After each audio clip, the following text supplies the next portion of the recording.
We got a date. This is when we can expect Assassin's Creed Mirage gameplay, but has it been delayed? There are some new rumors. We also got new looks at Avatar Frontiers of Pandora. I want to go over other big things we can expect at the Ubisoft Forward and way more. A like on the video would really help me out, and let's go. But first, I want to thank King Arthur Legends Rise for sponsoring the video. The game was first known as Project Knights. It's a brand new squad-based RPG built on Unreal Engine 5 with crossplay and cross-progression between PC and mobile. In this medieval RPG, you will go through special quests and battle many large mythical creatures with powerful knights, rogues, mages, and other iconic characters of the Arthurian legend. And you'll have to use their abilities wisely to defeat these monsters, as they have multiple phases that will power up their attacks. And if you're successful, then you unlock brand new weapons to improve your characters even more at the Kingdom of Camelot, the ultimate fortress that we have to rebuild in this game as well. The graphics in particular are the standout, which will really help bring this magical world to life, and you can already try the game for yourself if you want. Just click the link in the video description for more info and to wishlist the game on Steam, and check the Google Play Store to try the open beta in select regions right now. I want to thank King Arthur Legends Rise for sponsoring the video, really helps me improve the channel, and now let's get back into it. Maybe you remember that Ubisoft was going to be part of E3. Well, now they decided to back out and host a Ubisoft Forward live from LA on June 12th instead,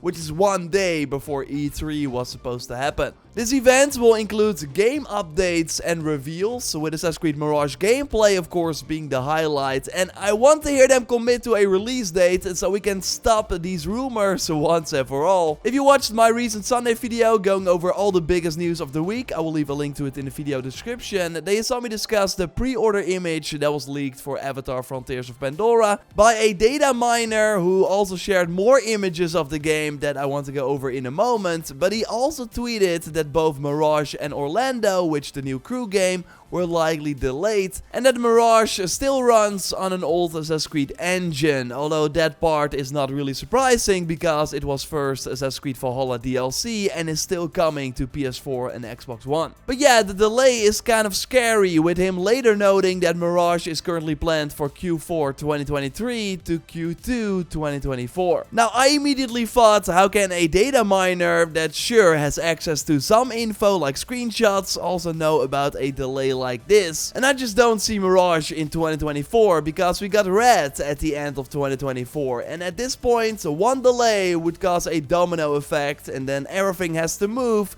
which is something Ubisoft wants to avoid at all costs. Luckily though, Tom Henderson, who has sources inside Ubisoft, was able to confirm that Mirage still has an end of August deadline and that the Crew Motorfest is still slated for September 2023. With him also noting that there could have been an update on the Ubisoft Store backend, so that is how the data miner maybe saw it, but at the moment no one working on the projects that I've spoken to is aware of such a delay. So that's interesting, and end of August would probably be August 31st, which a Thursday, and all recent Ubisoft titles launched on a Thursday, so I think that is the planned date right now. Now if it's delayed, I can see them move it to October or November, but no way it launches in 2024. We will at least know on June 12th. And this is the lineup from Ubisoft for the next 12 months, so high chance we see all those games at the show. A few weeks ago I said I would be shocked if Skull and Bones isn't out before the E3 window, but that is actually a possibility now, which kinda wild. And last we heard, they had an improved version that they had not shown anyone yet. I really think that only on-land combat and on-land exploration can save this game. Don't think they will add that though, but we will see. And I want to touch on that another large game mention in a bit, because I think I know what that's going to be. I got a big prediction. But first, let's go over Avatar Frontiers of Pandora, because that's likely getting shown before this June 12th date. There's just too much smoke, because next to the pre-order image, the data miners also found other screenshots that will likely be on a Ubisoft store page very soon. Many podcasts discuss these screenshots as well, and the Video Game Chronicle confirmed that these are legit. And it's interesting, like we knew Avatar was going to be a first-person game, but seeing it like this immediately, for one, gives me Titanfall vibes looking at the mech from the RDA, but this also made me realize that because it's first person, most of the combat will likely be similar to other shooters, as the Na'vi of course use a lot of guns as well. And that's just not something I immediately think of. When I think of Avatar, I jump to Pandora, the amazing fantasy world that I want to explore, the tribes and the creatures, not the assault rifles and shooting down humans. Of course, bows will also be present and likely play a big role, but I still think a lot of people will compare this to Far Cry, but set in a fantasy world. And I'm sure there will be third-person moments, likely when flying on a Banshee and maybe in the home base, similar to Far Cry 6. Again, I think we will get a blowout for this game before June 12th. I will of course keep you posted here. And the studio behind Avatar is also developing the Star Wars game, and script here says that the new Ubisoft Star Wars game is getting announced soon, codenamed Helix. Of course, take this with a grain of salt, like the images that this person shared were legit, but so far the info has been kind of like 50-50. And yeah, this is of course the new story-driven open-world video game set in the Star Wars galaxy that Ubisoft is developing. They got a ton to prove right now, and not a lot of people are excited for the future of the company. But dropping a small teaser on June 12th that just like kinda hints at what this project is going to be will turn a lot of heads, and maybe it will make people excited for Ubisoft again, which can help with their other projects as well. So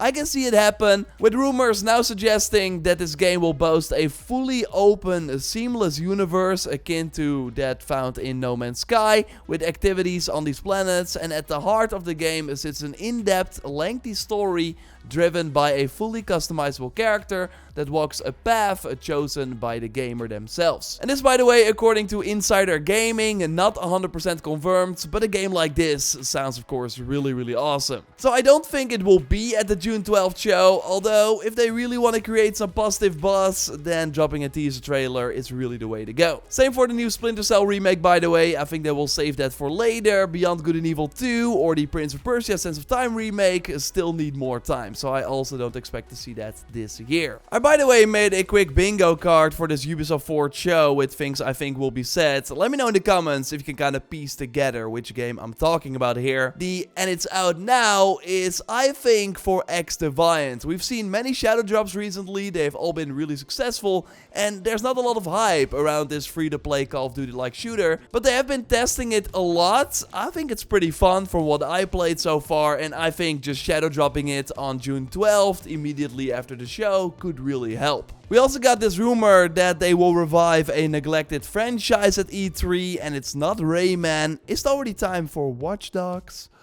Sorry about that. Yeah, Watch Dogs kind of seems dead at the moment. Either way, let me know your take in the comments down below. I think this will be small though, and that it's not that big game they also plan to launch in the next 12 months. That game is bigger than the Crew Motorfest, so I also don't think it's going to be the Assassin's Creed VR game, although still possible, but yeah, that of course has a limited audience. Now I think it will be the next Immortals, a spin-off focused on the Hawaiian and Polynesian culture. Jeff Grubb shared this leaked image last year. I think it looks pretty interesting, and things are just lining up perfectly, with rumors for a new Switch in early 2024 at the earliest. Like, this would be a perfect launch game, as Immortals 1 was pretty big on the Switch, and it makes sense that they launch Immortals 2 before the other big project that Ubisoft Quebec is working on, which of course is Assassin's Creed Red. So with Scott Phillips being a creative director at the studio, not working on Red, but on something else for almost 3 years now. He started working on this project before they started Red, so you would think that they launch Immortals 2 before Red, because it's seemingly longer in development already. Either way, I'll keep you posted. That's my prediction for their other big game, and I think it could be cool. I'll of course be covering the Ubisoft Forward event with a live reaction and a ton of content here on the channel, so totally subscribe if you haven't already. Again, check King Arthur via the link in the pinned comment, and my previous video with new info on Assassin's Creed Red can be watched by clicking on the screen. I will speak to you soon. Goodbye.